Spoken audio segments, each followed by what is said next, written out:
Ready for taking time out of your day to join me and learn a little bit about robotic-assisted knee surgery. So, as my name's Harpreet Bawa. She went through a lot of this already, but just a quick run through a little bit about myself. I'm from the San Fernando Valley. I went to Van Nuys High School. I did my undergraduate education at UCLA. Then I went to the Cleveland Clinic at Case Western Reserve University for my medical training, and then was at the University of Chicago for my orthopedic residency, followed by a fellowship in hip and knee reconstructive surgery at the Hospital for Special Surgery at Cornell. Approximately about 2% of all hip and knee replacement surgeries in the country take place at this one hospital in Manhattan. So a lot of the protocols that I've implemented into surgery, some of the newer technologies and things that I'm able to bring to my patients, I developed from protocols that were made there. So I'm really excited to be in the Southern California area where I'm originally from. My office is in Thousand Oaks. I have a Simi Valley office, and then I also see patients in our Porter Ranch office. So I'm going to dig right in here. Arthritis affects nearly 70 million Americans, or about 1 in every 3 adults. It's the leading cause of disability in the U.S., accounts for about 17% of those patients who are on disability are from some type of arthritic condition. We project that this number of patients who are affected by arthritis is going to continue to grow, and we're especially concerned about the number of Americans over the age of 65 or Medicare population who are starting to really overwhelm the system with their arthritic issues. And we expect the numbers to be above 40 million by 2030, which is just around the corner. Patients, have hip arthritis, hand arthritis. You can get arthritis in any joints, but knee is the most common. It leads to more sick days, missed loss of productivity. About 11% of people over the age of 65 have knee arthritis. So either you or someone you know is likely experiencing this. And the reason why this really draws a lot of our attention is because it is the most expensive of all arthritic conditions. We spend a lot of time and money trying to manage these arthritic issues. And, we're constantly looking for better ways to treat patients who do have arthritis. Patients ask me this all the time. They come to my office and they say, why did this happen to me? And there's a lot of risk factors that contribute to the start of arthritis or the progression. Age and genetics, that's probably the biggest factor. Also not modifiable, unfortunately. Females are a little bit higher risk just because of normal hormonal changes that take place throughout their life cycle. Sports, depending on what you've done for an occupation, that can also impact your knees. Obesity, which is, a big issue in our society. It is probably the biggest modifiable risk factor that we see. And then, if you've had a previous injury, post-traumatic arthritis is also very common. So, patients ask, what is arthritis? And this slide here is basically designed to give you an idea of what happens when arthritis sets in. You can see on the left side what a normal knee looks like. You've got meniscus, you've got cartilage, you've got ligaments. As arthritis progresses, it's not isolated to the bone. All of the elements of the knee deteriorate with it. The meniscus wears, the ligaments are no longer as rigid. So all of these things tend to wear along with the bone. So this is what a normal knee x-ray looks like. As arthritis starts to set in, you can see progressive deformity. You lose that nice up and down straight alignment of the knee. You also notice narrowing on the medial aspect. And as their arthritis progresses even more, you can get to a bone-on-bone type phenomenon, as you see all the way here on the right. So, everybody listening into this talk is somewhere on the spectrum between the left and the right. And, once we get to, the right, we start talking about what are the different management options when we do have arthritis. So obviously, we talk about medications, non-steroidal anti-inflammatory drugs like Advil or Aleve. Weight loss, which is difficult to do, but it does help. You need to see about 5 times your body weight. Bracing tends to be less effective, but something that we can try in the appropriate patient. injections such as cortisone, gel, other types of modalities, more just trying to mitigate the pain. And then once all of these things fail, the last option is for us to proceed with some type of operative intervention. So when a patient has a severe knee like this on the left, and they need to end up with a total knee replacement, like you can see on the right, I think we've come a long way in terms of how we go from A to B. So, I like to emphasize to all of my patients that this is an elective operation. All the things that we have discussed, from a conservative standpoint, have minimal, if any, side effects.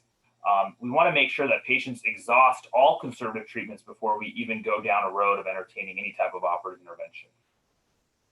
And, I think a lot of changes have occurred over time, and especially with the advent of robotics. So there's a lot of things that we know. There's a lot of things that we know now that we didn't know before.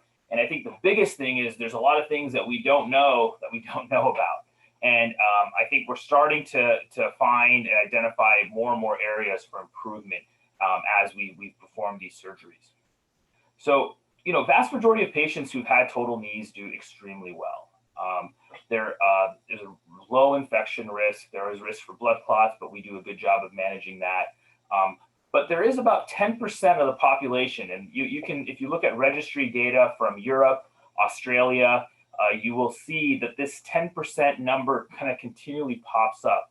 And there are some people that just don't tend to have the same satisfaction that other people do, even though their x-rays look good, surgery seemingly went well.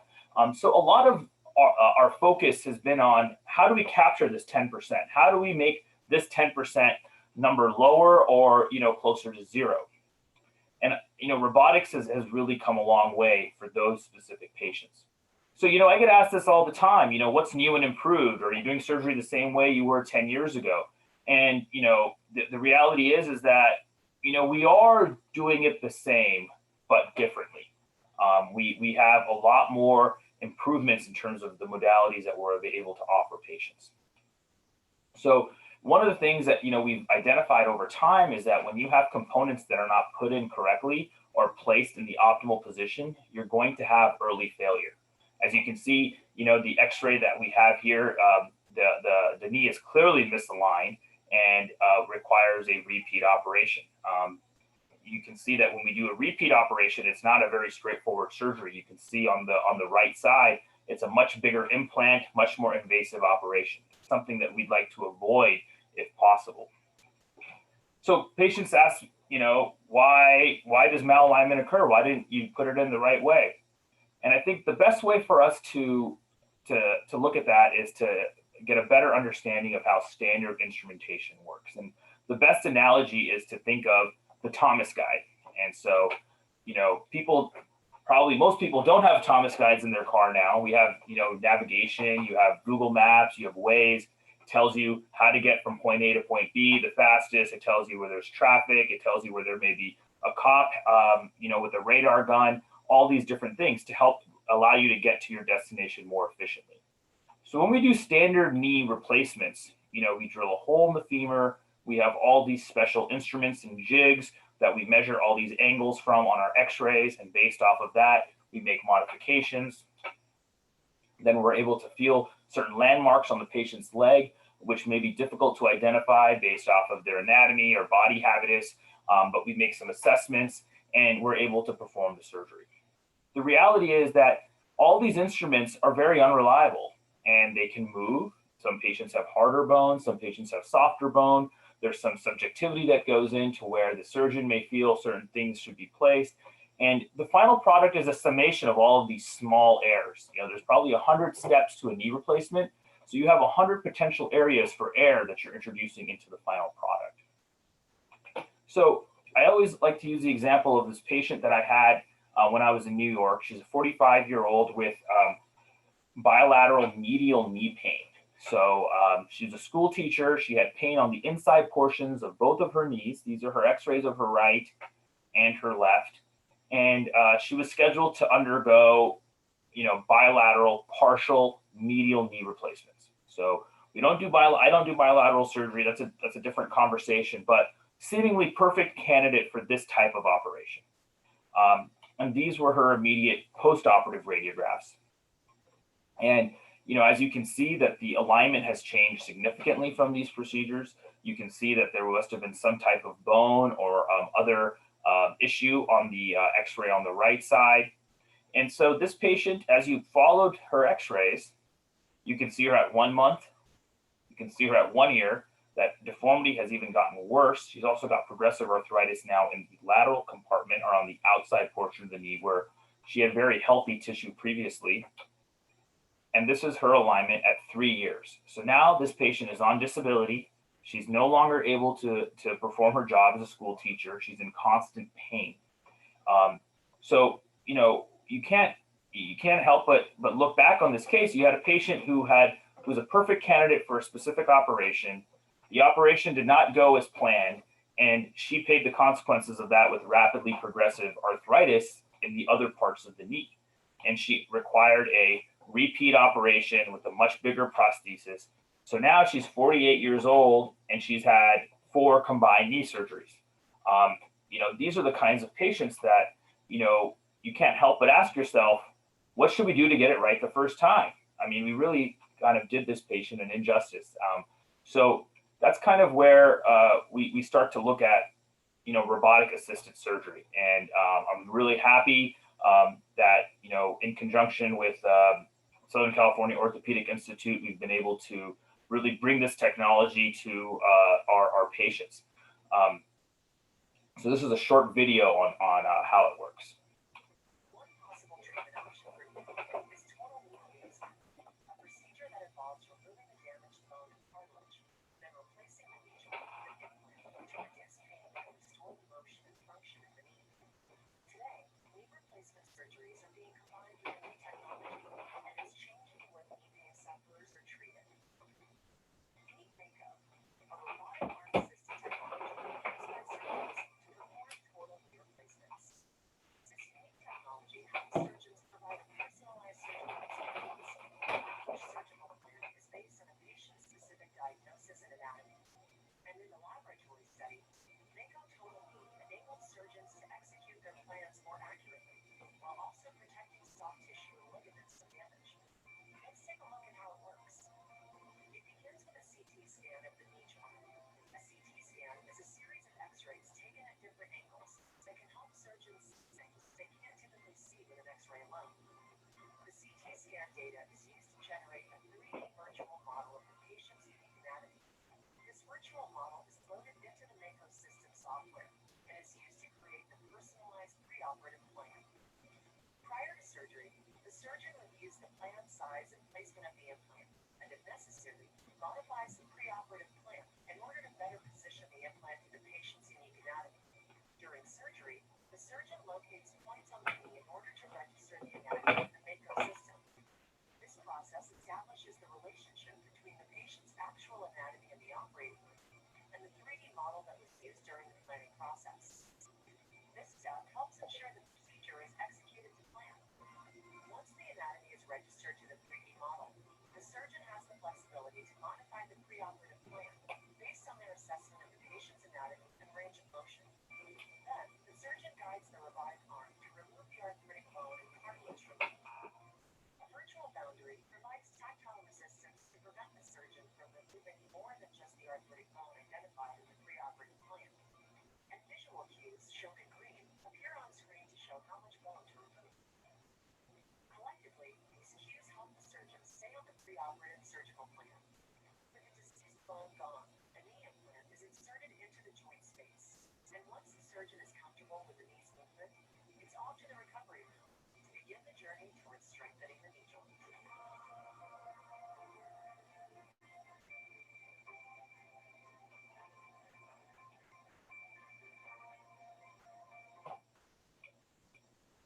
So the power of this technology is that it allows you to see the post-operative result preoperatively. So before the patient even sets foot into the operating room, I already know what their x-ray is going to look like. I already know what the plan is, and I already know how I'm going to execute it.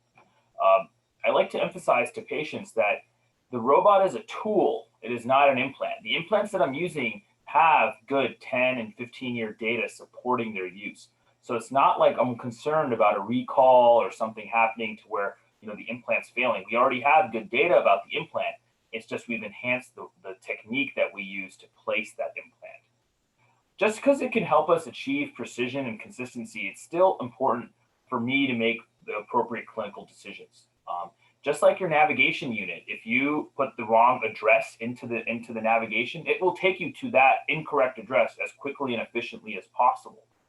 So it's still, the robot only does what we ask for it to do. We still have to take all that clinical information and process it and then apply that to each specific patient. So, taking this a step further, it's become an enabling technology. It's allowed me to go from telling patients, hey, you know what, I'm really sorry, I don't think I can help you, to, I think we have good solutions for this. I think we can help you. So I'd like to present a couple quick case examples of patients that we've treated. So a 44-year-old gentleman who was involved in a moped accident. He had a rotting of his femur, complicated by some issues with fracture healing, and he subsequently developed severe knee arthritis and had some malrotation of his femur when they put the bones back together. So these were his x-rays when he first met me. You can see the old fracture site as well as the rod that he has in there. And he's developed severe arthritis in that joint. He also has some retained hardware in his tibia. And this is a lateral view. And you can see here he's completely bone on bone in that joint because of the rotation being incorrect. Very challenging knee with standard instrumentation. You cannot put a rod into the femur because there's already a rod in there. It's difficult for you to make the appropriate measurements. So this is what his Mako scan looked like. It shows me exactly where the hardware is. It shows me where the implants are going to sit relative to the existing hardware. It shows me more information in terms of how much resection I'm taking, what the rotation is. And these are his immediate post-operative radiographs. I had another 73-year-old patient. She was involved in a head-on car collision. She had multiple fractures of her lower extremities. She could not walk. When she came in to see me, she was in a wheelchair. She'd seen multiple physicians regarding this issue, and they had told her that there was essentially nothing that they could do for her. These are her x-rays before. You can see the deformity that she has in her femur. There's a plate there in place, but a significant defect and very severe arthritis in her knee. This is what her scan looked like.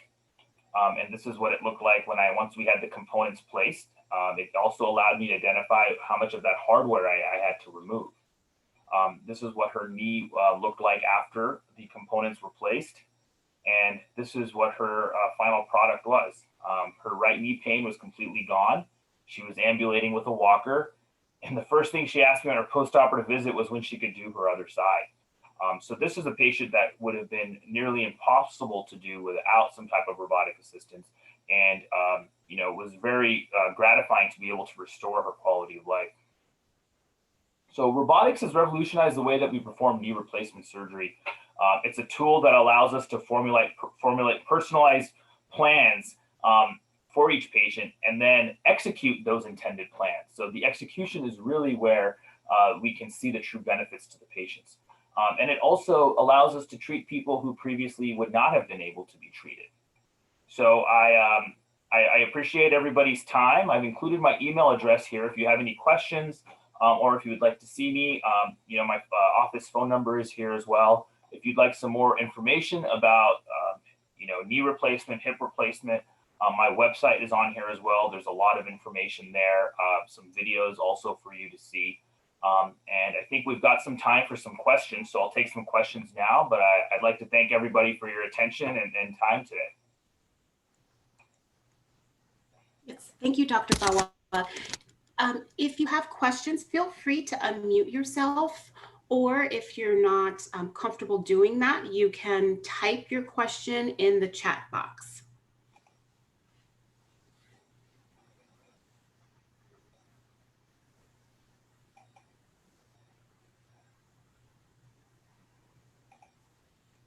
This really is a great time. We do have the doctor's full attention for any questions.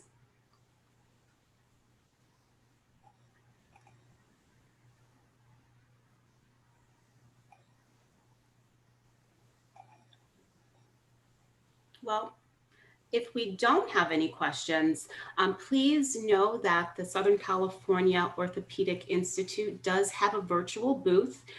They will be available today and tomorrow, today until 5 p.m., tomorrow again between the hours of 9 and 5. So you can go there and download information. You'll get their contact information as well, and you'll be able to ask questions.